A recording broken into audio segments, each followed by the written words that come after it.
Hello students, मैं सलोनी स्वागत करती हूँ आप सभी का अपने यूट्यूब चैनल पर। दोस्तों आज हम डिस्कस करेंगे क्लास 8 का coal and petroleum topic. Coal and petroleum पढ़ने से पहले मैं आपको बताना चाहूँगी types of natural resources. Natural resources basically क्या होते हैं, जो हमें नेचर ने प्रोवाइड किए हैं, और ये आपके टू टाइप्स के होते हैं।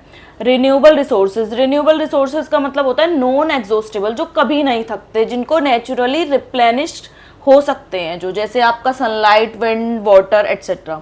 And non renewable resources means exhaustible resources, जो यूज करने के बाद एग्जॉस्ट हो जाते हैं, उनको दोबारा से यूज नहीं किया जा सकता, और जिनको रिप्लेनिश होने में मिलियन ऑफ ईयर्स लग जाते हैं, like coal, petroleum and natural gas. So अब हम कोल के बारे में डिस्कस करेंगे कि कोल की क्या प्रॉपर्टीज होते हैं, कोल बेसिकली क्या होता है। So coal is a black hard rock और it is used as fuel, used in home, train, steam engines and industries. इन सब में कोल का यूजेस होता है। अब जो ये कोल है, इसकी फॉर्मेशन कैसे हुई है? मिलियन ऑफ ईयर्स, कोल को बनने में मिलियन ऑफ ईयर्स लगे हैं। मिलियन ऑफ ईयर्स अगो पहले क्या हुआ, डेड एनिमल्स और प्लांट्स जो अर्थ के अंदर, उसकी अर्थ की सरफेस के अंदर दब गए, उसके ऊपर सोइल की लेयर लगने से और अंदर जो हीट और प्रेशर लगा, उसके थ्रू कोल की फॉर्मेशन हुई है। और पूरी कोल की फॉर्मेशन बनने की प्रोसेस को ही कार्बोनाइजेशन बोला जाता है। अब जो ये कोल है, इससे बहुत सारे प्रोडक्ट्स भी रेडी होते हैं, जैसे कोक, कोल टार, कोल गैस। जब कोल को in the absence of air burn किया जाता है तो ये सब आपके प्रोडक्ट्स रेडी होते हैं, coke, coal tar and coal gas. अब हम पढ़ेंगे टाइप्स ऑफ कोल। कोल के क्या क्या टाइप्स होते हैं। कोल बेसिकली जो आपका हाईएस्ट क्वालिटी या लोएस्ट क्वालिटी, वो किस पे डिपेंड करता है? वो डिपेंड करता है कार्बन कंटेंट पे।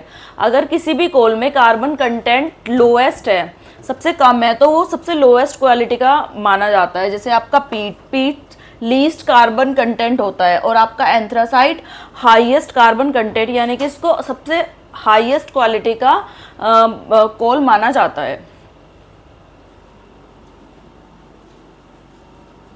सो दोस्तों आज हम डिस्कस करने वाले हैं क्लास 8 का टॉपिक पेट्रोलियम।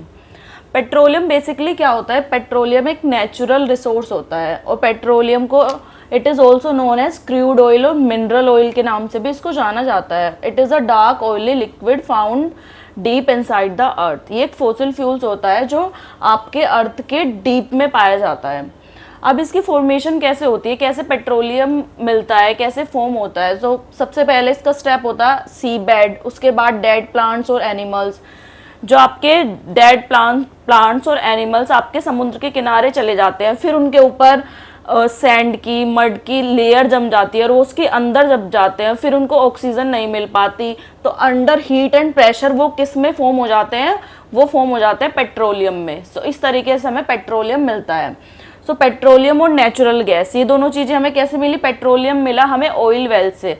पेट्रोलियम जो आपके अर्थ के इनसाइड रहता है, उसके लिए आपका एक वेल बनाया जाता है, एक होल बनाया जाता है, जिसके थ्रू पेट्रोलियम निकाला जाता है, तो उसी को ऑयल वेल्स बोला जाता है। और जो नेचुरल गैस है, वो पेट्रोलियम लेयर के ऊपर पाई जाती है, वहाँ से हमें नेचुरल गैस मिलती है।